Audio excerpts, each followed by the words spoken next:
Here's a heartbreaking stat. Healthcare experience middle enlisted military veterans are the third largest cohort of underemployed veterans in the country. Welcome to the Business of Healthcare podcast from the Center for Healthcare Leadership and Management. The center is based at the Naveen Jindal School of Management at the University of Texas at Dallas. The show, like the center, brings together business leaders and other forward thinkers to discuss how best to meet the challenges of a rapidly changing, increasingly complex healthcare industry. I'm your host, Dr. Bob Kaiser, Director of the Master's Program in Healthcare Leadership and Management for Professionals. We're honored to have Dave Gregorio here on campus at UT Dallas for the Business of Healthcare podcast. Dave is the co-founder of a very unique organization, ImPowerQ, an organizational development firm with a focus on healthcare employers and experienced healthcare veteran talent. More on that in a moment. Welcome to the podcast, Dave. Great to be here. Thank you for the invite. Thank you for the opportunity to share the good news of our healthcare veterans. Yeah, we just said the word veteran, which is a word that deserves honor and respect and appreciation. So thank you for your service. Oh, thank you. It's an honor. You have a very long history in the business of healthcare. Early on with a leadership role at Johnson & Johnson, connecting with the late Ross Perot at Perot Systems, building and leading that healthcare academy, which was responsible for hiring hundreds of veterans. You duplicated that model again at MedSynergies, now owned by Optum, which led you to your calling.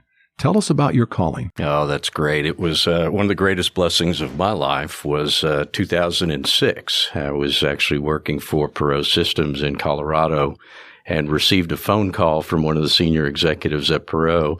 I was also involved in some faith-based activities. And the voicemail was, "Hey, Dave, how'd you like to come to Dallas and preach and actually get paid for it?" And I called and said, "What are you talking about?" And he said, "We want to build an internal university, and Mr. Perot wants to hire as many veterans as we possibly can and teach them about the business of healthcare." And if you remember, in 2006 was about when the HITECH Act had passed. There was all this money floating around healthcare for the implementation of EMRs. And frankly, we couldn't find the talent. And so let's build it. And went down to Fort Sam Houston and met a few corpsmen and a few medics. And I don't know if you realize this or not, but Fort Sam Houston is where all healthcare training is now done for all the branches of the military. And I fell in love. At that point. I knew exactly what my target hiring was going to be. Corpsmen and medics, a whole lot of them. And that's what we did. We built that program and started hiring a whole lot of corpsmen and medics. What makes it possible for you to do that? How do you go down there and start to recruit? Are these people getting ready to leave the military? That's a great question, Bob. And so here's a heartbreaking stat. Healthcare experience middle enlisted military veterans are the third largest cohort of underemployed veterans in the country. 6% of these young men and women are going back to school after they discharge and taking advantage of their GI Bill. What a wonderful program. You get your education paid for, you get a housing allowance. Unfortunately, at a middle enlisted level, you're acclimated to a certain compensation, and you're usually a little bit older. So you're married, you have children, you have responsibilities. So why only 6%? You've got this great opportunity and package to be able to get a free education and even some housing subsidy. But every one of them will tell you, "I've got a family to support, Dave, and I need to make money. I can't be back in school." And then there's the other dynamic, quite frankly, of just being in a school setting. And most of my young men and women are recently out of or were recently out of Afghanistan or Iraq. They just weren't ready for a classroom environment or the pressures or rigors of academics. And so they end up, sadly, at Walmart or at, and not saying anything bad about Walmart, but that's not where I want a 12-year experienced veteran working. They can do better than that. Or a forklift truck driver. I've actually got one right now as a forklift truck driver in a lumber yard. 18 years of military experience, E6 level. told me, "What are you kidding me, Dave? I've done appendectomies in plywood boxes in Afghanistan, and here I am hauling wood," And so the opportunity is tremendous. And how did I meet them? Pretty easily. Just get the word out, and they're hungry for work. So ImPowerQ, I mean, this is the calling that you're talking about. This is after decades of experience, a lot of experience in the healthcare world. Now you start to look at this population of veterans saying they can do better. We can get them placed into a vibrant healthcare opportunity. Yes. So how did that get started? Tell us more about that. Sure. So ImPowerQ is an organizational development firm, and taken my many years of experience and my partner who has organizational development background in the design of curriculum and learning within corporate settings. And we started working with different healthcare business organizations in employee engagement, employee onboarding, employee development overall in unique ways. And that's a major challenge. Turnover in healthcare, particularly in your lower levels, major, major challenge. And so as we were doing that, I was still on the side working with veterans, mentoring veterans, and got turned on to, actually, quite frankly, this new administration, which is not so new anymore, but this administration's push on the registered apprenticeship program nationally. And funding for the registered apprenticeship program in 2016 increased by 40%. And it's a vibrant program nationally for the trades, carpenters, masons, electricians, those kinds of things. But 0.5% of all registered apprenticeships in this country, and there's, I think, 5 million of them, only 0.5% are healthcare related. And so everybody thinks of healthcare and they think clinical, right? A nurse, a doctor, an MA. What about the business of healthcare that I've made a great career in for 30 years? Love it and have a direct connection to improved clinical outcomes in my experience of the business of healthcare. So long story short, ImPowerQ is well positioned to develop those development programs and create one specifically through the registered apprenticeship, and we called it Heroes to Healthcare. And so Heroes to Healthcare is my passion project, spent 2 years on. And that Heroes to Healthcare initiative really is, or was, working with the Department of Labor and the VA to create a registered apprenticeship program for healthcare administrators. So if you look at, actually, Walmart is an organization we've talked to. Walgreens is an organization we're working with. Concentra. They've got these clinics all over the place. Who manages them? How do we create organizational competence and even revenue cycle competence within those organizations? My corpsmen and medics can. I just need to teach them that side of the business, right? And so, frankly, we worked for 2 years with the VA and the Department of Labor. Oh, by the way, both of those organizations had us do the exact same thing twice and would not work together. But that's okay. We got them there because there was no such program nationally for the business of healthcare. There were MA programs, there were dental programs, all that kind of stuff, but nothing for the business of healthcare. And so why registered apprenticeship? Because it's a program that allows for my young men and women to take advantage of their GI Bill. That was the only reason we went down the road of the registered apprenticeship. Is that registered apprenticeship program continuing on, or is that just for a period of time? It continues on. It's once built, and we built it, and like I said, it took about 2 years and about $250,000 actually. But once built, it's a national public domain, essentially, program that can be leveraged by any organization, any healthcare organization. They don't have to come through Heroes to Healthcare. They don't have to come through ImPowerQ. The curriculum and the model has been developed and now approved by the VA and the Department of Labor to be leveraged. Now, Ideally, they engage Heroes to Healthcare for a whole lot of other reasons that I could tell you later that allows us to be more impactful with our veterans and as well as with the employers, because there's a big gap there. But now the program is built and it's out there, and there's a path for these young men and women that didn't exist before. So they're getting to work within a structured environment that ensures they develop the skills and competency both academically as well as on the job. And they have, two components to their development. The employer gets a break because they get to pay a heck of a lot less than they normally would legally. The veteran benefits in a big way because they get their VA benefits as if they were in college to offset the lower rate that the employer is paying. And my goal was always to get them to right about where they were at when they left the military from a compensation perspective. And we hit that almost to the dollar. And so when they discharge, there's no loss in pay from what they were acclimated to. They're right about $55,000 a year with a ton of runway to develop and grow as they acclimate to, quite frankly, most of it being revenue cycle. They don't have revenue cycle in the military. But yet every one of my guys, I just had one a couple of weeks ago say, Dave, I knew all this stuff. I just didn't know why we were doing it, right? And so they have RVUs in the military. They have EMRs. They are transacting. They don't have health insurance and denial rates, but they still need to measure how and what they do. And so once they're able to bridge that gap and understand it, they're incredibly effective.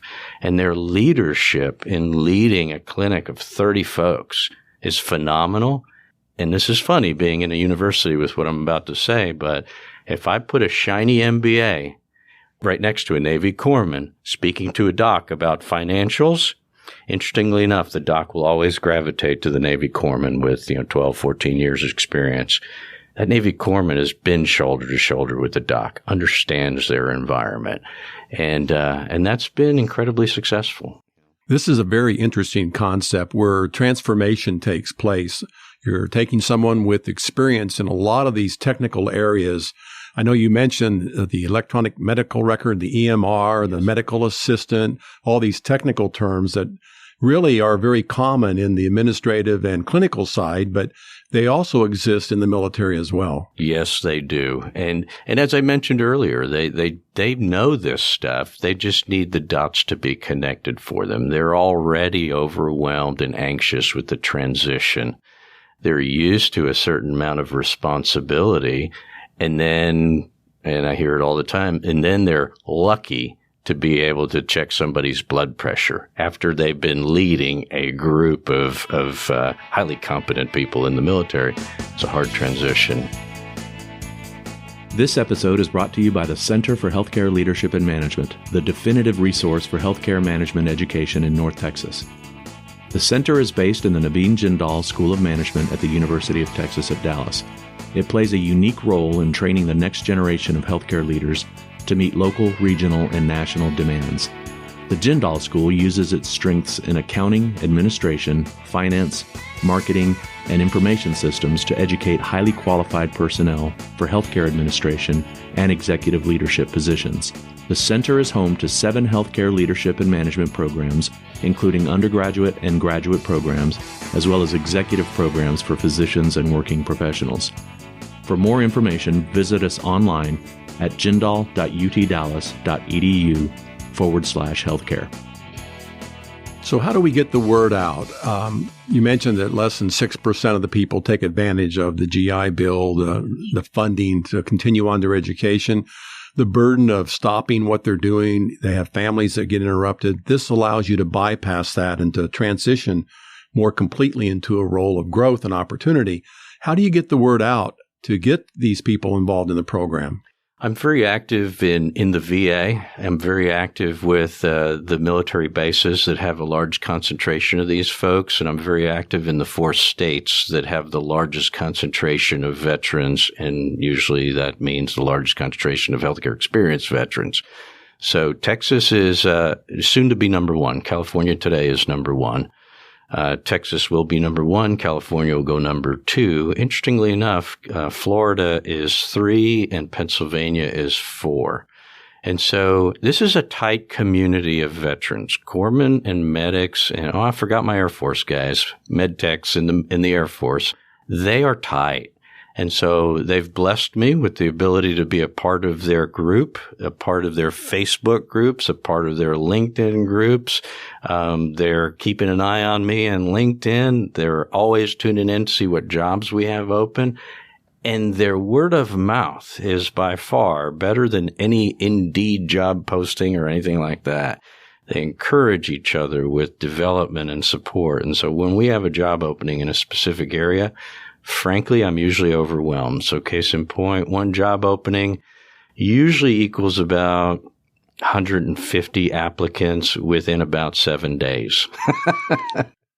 Okay, so when it comes to qualification, is there any type of screening process that you have to put into place in order to ensure that your candidates are well suited for what the employers are looking for? Yeah, that's a great question, Bob. And there's actually screening that are taking place on both sides.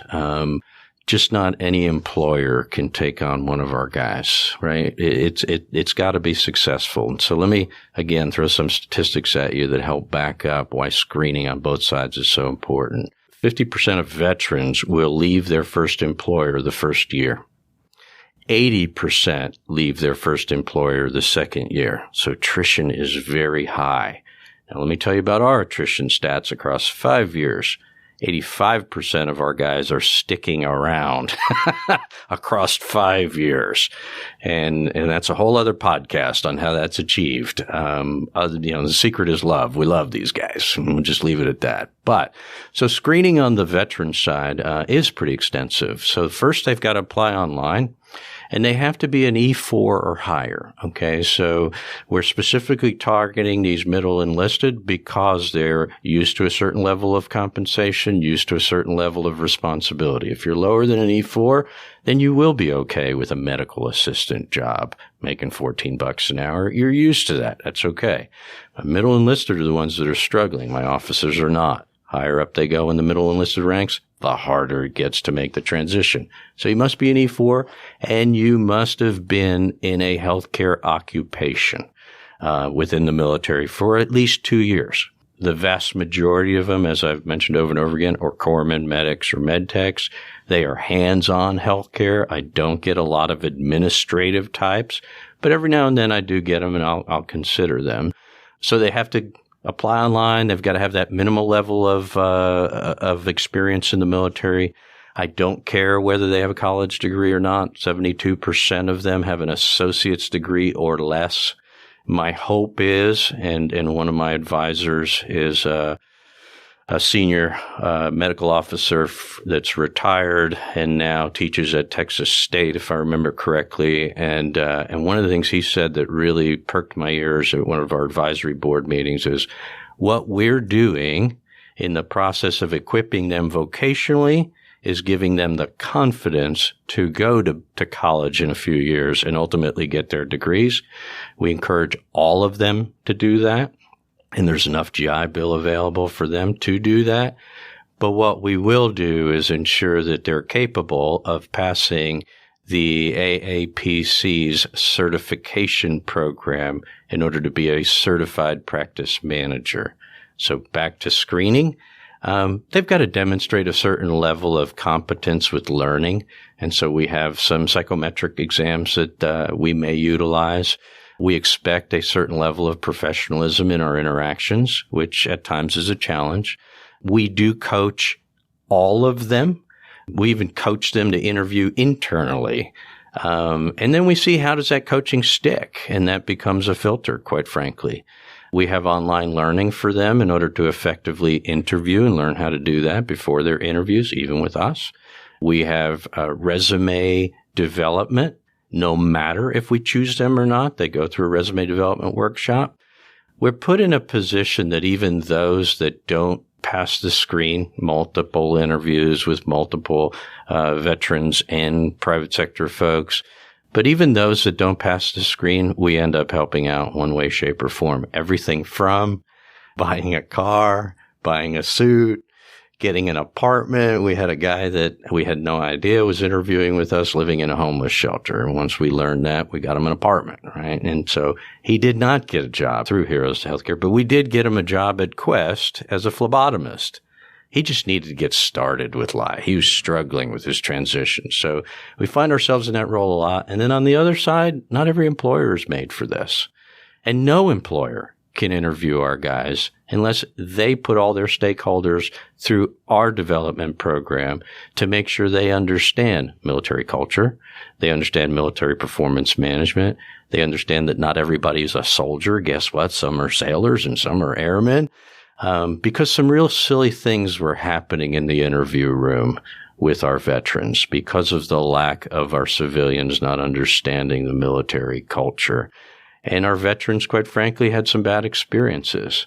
And our civilians had some bad experiences when a veteran gave them a very transparent response. And sadly, we've got a narrative in this country of every veteran is damaged and every veteran has PTSD. And that's not the case. And, but a harsh response or a example of tell me about a time you dealt with a very stressful situation, typical interview question. You don't want that response from Iraq. And when you hear that, you go, ooh, if you're a civilian. And so we needed to cleanse that. And so we have, in cooperation with an organization called Psych Armor, that's not-for-profit supported by the Starbucks organization, Howard Schultz, has developed some phenomenal content from professional psychologists that we use in order to help our civilians better prepare for both interviewing and screening our veterans, therefore providing a much better experience, but also then managing. And we're very much a part of that process after the veteran gets hired. So this sounds like an engagement enabler, the beginning of a journey, not only for the veteran, but also for the employer. And by taking the time to balance the interest of each party so they can respect and really move forward to make this successful, you have a pretty good outcome. So we can't escape the word love. You mentioned the word love, and I understand that as a key leadership principle. And leadership in this business is significant. So why don't you expound on that just a little bit for us? Sure. One of the things we've seen in the gap, and I'm speaking specifically to our veteran population, but frankly, we promote this throughout our employer engagements. But these young men and women have a completely different view, our veterans, on teamwork. I had one a couple of years ago say to me, Dave, this is not teamwork in the corporate world. Frankly, we would call this friendly fire in the military. Just because we're all on the same floor working in the same conference room doesn't necessarily mean we're watching each other's back. In the military, these young men and women are used to truly watching each other's back. Lives are on the line. And I don't want to over-dramatize it, but that's very serious. And appreciate again that I've been hiring starting in 2006 and up until now. We were in the throes of some really bad stuff, 2006, 2007, 2008. I was pulling them straight out of Afghanistan and Iraq. And so they saw a lot, and they missed the brotherhood, sisterhood, community terribly. And they'd come into these corporate environments and see essentially friendly fire, right? And they would see people getting excited about things like earnings per share, and they just didn't understand that. Well, what is there to get excited about? They get excited about improved clinical outcomes. They get excited about motivation and community. Oh, by the way, you want to get a community effort going really, really well? Get a bunch of veterans involved, right? And so they'll tell you, I miss the brotherhood, sisterhood. And so that's where the love comes in. The military has a bad rap, and I will tell you, good leaders in the military love their men and women. Drill sergeants love their men and women. They're tough on them. I'm tough on my kids, but I love them. And that doesn't happen in civilian leadership. There's a dearth of leadership across the board. And so we help these organizations understand that principle, but more importantly, we augment it. And so where we can, my kids grew up with a house full of these folks. This is where they came. This is where they got, but they love each other. And you start to build those bonds. and they'll take care of it themselves. And there's the CEO of MedSynergy is a mentor of mine. Jared Thomas is an incredible patriot. And he stood up at the George Bush Institute in front of a bunch of other CEOs and said to everybody as we launched this program, he said, watch what happens to the overall organizational culture when just a few of these folks come on board. The tide brings up all boats. And interestingly enough, and this happened at MedSynergy, the not-so-good leaders don't make it. Interestingly enough, the civilian not-so-good leaders just can't keep up. And so that's where the love comes in. We rebuild that brotherhood, sisterhood, and maintain it. Well, we're hopeful that our listening audience, the employers out there, hear this message loud and clear, and they reach out to ImPowerQ and continue to help you in your quest and in your calling here. I know your organization's been a recipient of countless awards, and you are a servant leader, and you've served on the advisory boards at SMU and here at UT Dallas and also Midwestern States. So thank you, Dave, for all that you're doing and for the love and care that you've given out to our veterans. Thank you, Bob. I appreciate this opportunity to share the good news. Thanks for listening to the Business of Healthcare podcast. Join us online at businessofhealthcarepodcast.com to find episode links, notes, and more. Be sure to subscribe to the Business of Healthcare podcast on Apple Podcasts or your favorite podcasting app. To learn more about the Center for Healthcare Leadership and Management, go to jundal.utdallas.edu and then search under the Center and Institutes tab on the navigation menu. Also, we want to hear from you. If you'd like to provide feedback, make suggestions for future guests or show topics, or just want to get in touch with us, email us at healthcarebizpodcast@utdallas.edu. Biz is spelled B-I-Z. And let us know how we're doing. I'm your host, Dr. Bob Kaiser, with the Center for Healthcare Leadership and Management, where we're leading change by changing how we lead.